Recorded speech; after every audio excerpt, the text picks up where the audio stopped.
Masa mula-mula ambil motosikal ni, kita orang memang tak letak expectation yang tinggi dekat motor ni. Maybe it was just another overweight 250 naked bike. Mungkin juga atas sebab faktor harga dia yang tak terlalu jauh beza dengan abang dia Domina 400. Tapi once kita orang dah test ride sendiri motosikal ni, well, kita orang ada benda yang wajib kita orang share dengan korang.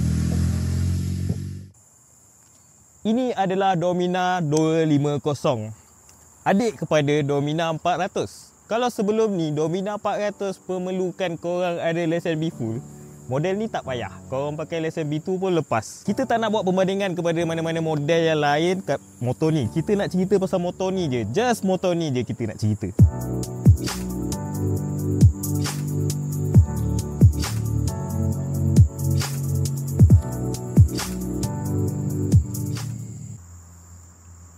Bila kita nak membeli sesebuah motosikal tu, tentulah design antara faktor utama yang kita consider untuk kita pilih sesuatu motosikal tu.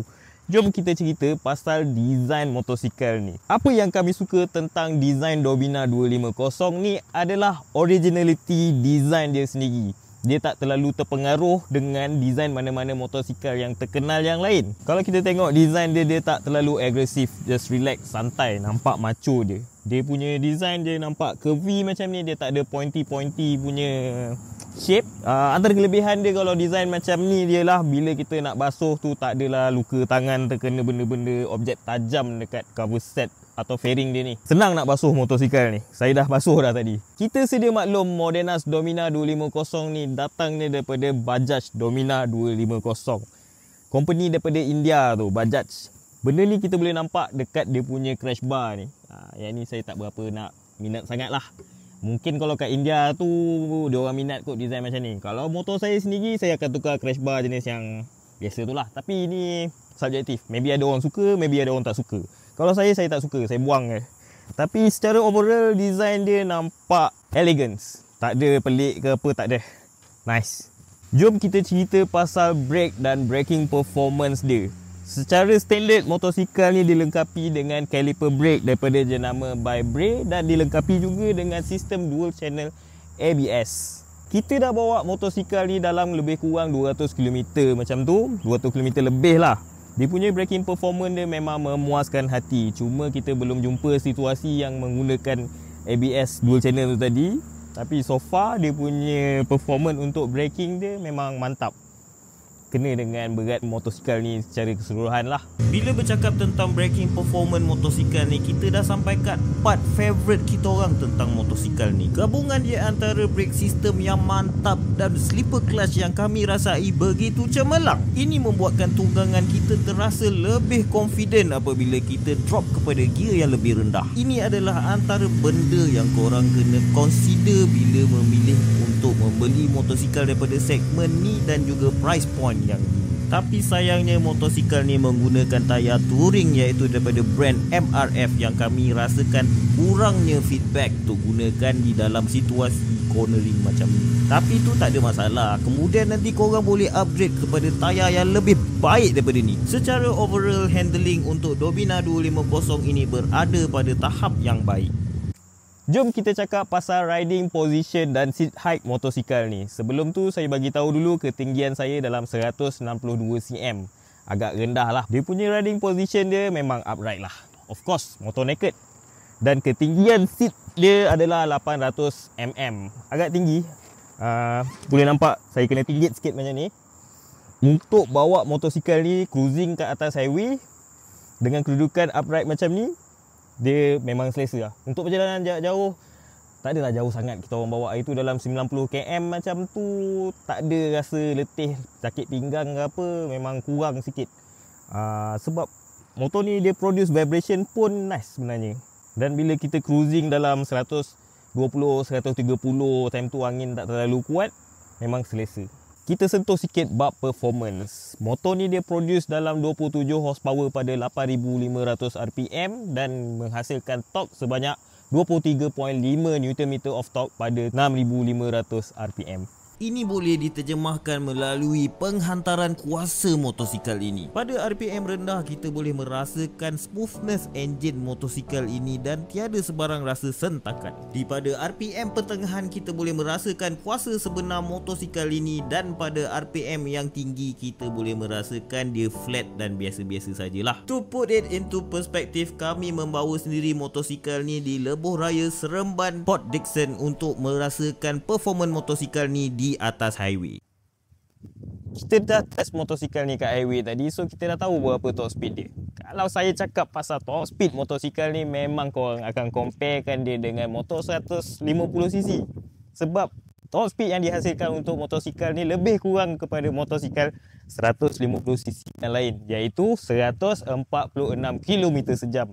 Itu orang macam saya lah yang berat 85 kilo. Saya bawa motor ni tadi dalam 146 km sejam. Kalau korang biasa bawa 150cc, memang korang tahulah korang akan dapat top speed yang sama macam motosikal ni. Perbezaan dia, saya bagi satu situasi lah. Kalau kita cruising kat highway tu, kita tengah cruising dalam 120-130 km sejam macam tu, tiba-tiba kat depan ada halangan atau trafik yang banyak, kita akan slow down motosikal kita kepada contoh 90 km sejam.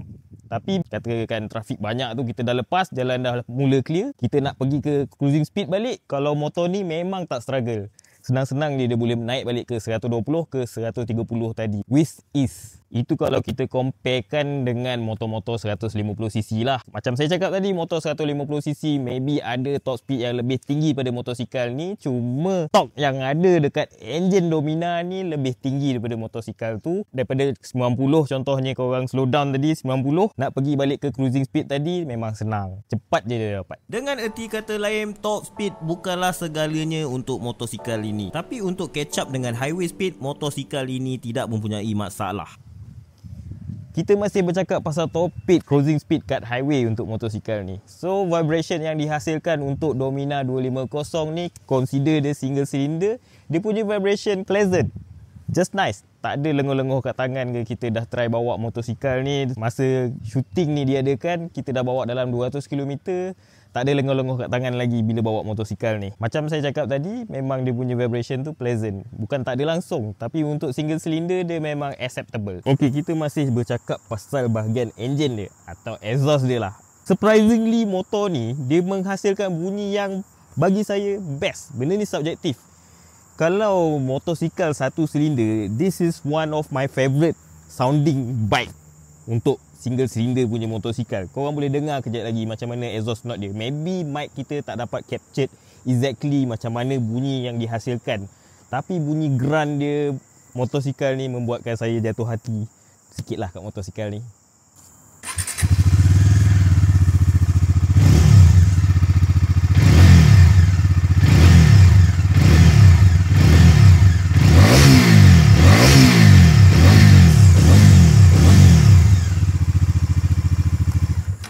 Bunyi dia tu, kalau kita dengar macam kita sebagai orang yang dengar motor ni lalu lalang, bunyi dia biasa je lah. Tapi bila kita bawa motor ni, yang tu best, memang best. Lepas tu, ini subjektif satu lagi dia ada macam bunyi yang itu saya suka bunyi tu, tak tahu kenapa. Jom kita tengok macam mana dia punya design meter dia. Design meter dia simple je, tapi apa yang kita perlukan ada dekat panel meter dia. Dia tak terlalu advance, tapi benda-benda basic tu memang adalah. Dia punya RPM, dia punya mileage, speedometer, fuel gauge dan jam dekat situ kita boleh set. Dan dia ada panel meter yang kedua dia dekat tank ni. Dan kat bawah dia ni kita boleh nampak dia punya warning indicator dia, macam ada ABS punya, dia punya side stand punya indicator, temperature dan lain-lain lagi lah. Dari segi suspension dia punya performance yang ni kita tak nak sentuh banyak lah. Kita bagi overall je, dia just nice. Dia tak terlalu lembut, tak terlalu keras untuk pendapat saya lah. Tapi dia punya depan fork ni dia pakai USD fork ni, which is nice lah. Kalau sebelum ni, kalau kita tengok Domina 400 yang V1 punya, dia tak dapat USD fork. Domina 250 ni mula-mula pun dah dapat USD fork. Kita dah sentuh macam-macam aspek dekat motosikal ni, tapi kita fikir untuk siapa sebenarnya motosikal ni target market dia. Siapa sepatutnya beli motosikal ni? Kalau korang beli motosikal Domina 250 ni untuk kelajuan, ini bukan motor dia. Kalau korang beli motosikal Domina 250 ni untuk berlumba dengan motor-motor lain, ni pun bukan motosikal dia. Motosikal ni dia bina dan dijual untuk korang menggunakan dia sebagai komuter harian. Tambah-tambah lagi kalau korang berulang-alik ke tempat kerja dalam jarak perjalanan yang agak jauh. Motosikal ni performance dia kalau dalam bandar dia punya agility agak nimble. Memang tak ada masalah. Motosikal naked 150 yang lain pun motor ni lebih kurang je dia punya nimbleness. In fact, motor ni saya suka dia punya agility. Tak ada masalah langsung kalau kita nak conquer jalan kat bandar. Bukan conquer lah, kalau kita nak mencelok-celok ke apa semua tu, motor ni senang. Dia punya torque tu memang berguna lah untuk jalan bandar. Tak ada masalah, memang best. Tapi kalau kita nak cruising atas highway pun tak ada masalah. Cuma jangan expect dia punya speed tu terlalu tinggi lah. 1.2, 1.3 lebih sikit tak ada masalah. Okey je. Segala apa yang kita ceritakan dalam video kita pada kali ni hanyalah pendapat peribadi daripada kami.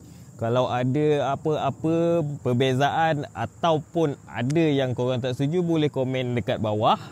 Dan setakat ini sajalah video kita pada kali ini. Jangan lupa tekan button like, share dan subscribe YouTube channel Gear 6. Assalamualaikum.